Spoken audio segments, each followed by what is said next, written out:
আসসালামু আলাইকুম, আমি জুবাইর আহমেদ রাজীব। আমি নারায়ণগঞ্জের দেবক এলাকাতে বসবাস করি। আমি তোলারাম কলেজ থেকে গ্রাজুয়েশন কমপ্লিট করি। তারপরে ছোট থেকে আমার গ্রাফিক্স ডিজাইন শেখার প্রতি আগ্রহ ছিল।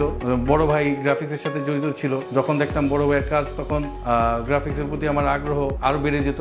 ওইটা থেকেই গ্রাফিক্সের প্রতি আমার গ্রাফিক্সের কাজ শেখার প্রতি আমার আগ্রহটা বাড়লো। আমি দীর্ঘ সময় একটি প্রাইভেট ফার্মে কেমিস্ট মাস্টার হিসেবে চাকরিরত ছিলাম, কিন্তু তারপরেও আমার মনের মধ্যে গ্রাফিক্সের প্রতি আগ্রহটা রয়ে যায়। কিভাবে গ্রাফিক্সের কাজটা শিখতে পারি, সেটার জন্য আমার বড় ভাইয়ের পরামর্শ নিলাম। আমার বড় ভাই আমাকে সাজেস্ট করলো নারায়ণগঞ্জের একটি সুনামধন্য প্রতিষ্ঠান ক্লাসিয়ার্ট ইনস্টিটিউটের কথা।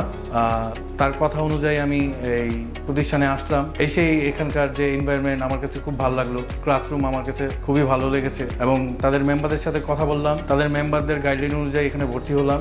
আর প্রথম ক্লাস যেদিন ছিল সেটা তো অবশ্যই স্মরণীয়। আমার মনের মধ্যে খুব ভয় কাজ করছিল, কিন্তু এখানকার যে মেন্টর ছিল তার শেখানোর পদ্ধতি খুব সহজ ছিল। তাই আস্তে আস্তে আমার মনের মধ্যে যে ভয়টা ছিল সেটা কেটে যায়।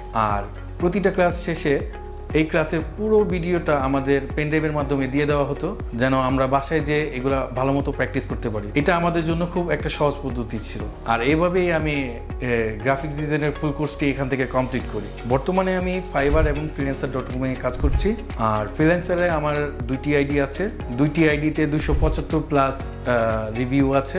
আর কাজের ক্ষেত্রে আমি সবসময় ক্লাসিয়ার্টের মেম্বারদের কাছ থেকে অনেক রকমের সুবিধা পেয়েছি। তাই নতুনদের ক্ষেত্রে আমার এই পরামর্শ থাকবে, আপনারা বেশি বেশি প্র্যাকটিস করবেন এবং আপনাদের স্কিল ডেভেলপ করবেন। কারণ গ্রাফিক্সের ক্ষেত্রে আপনার স্কিল যত ডেভেলপ করতে পারবেন, কাজের ক্ষেত্রে সেটা আপনার জন্য ততটুকু সহজ হয়ে দাঁড়াবে। কর্মক্ষেত্রে ক্লাসিয়ার্টের মেন্টর এবং মেম্বারদের পরামর্শ আমার জন্য খুব হেল্পফুল ছিল এবং প্রয়োজনে ক্লাসিয়ার্টকে সবসময় পাশে পেয়েছি। তাই ক্লাসিয়ার্টের সকল মেন্টর, সকল মেম্বারদের এবং প্রতিষ্ঠান ওনারকে আমি ধন্যবাদ জানাই। আসসালামু আলাইকুম।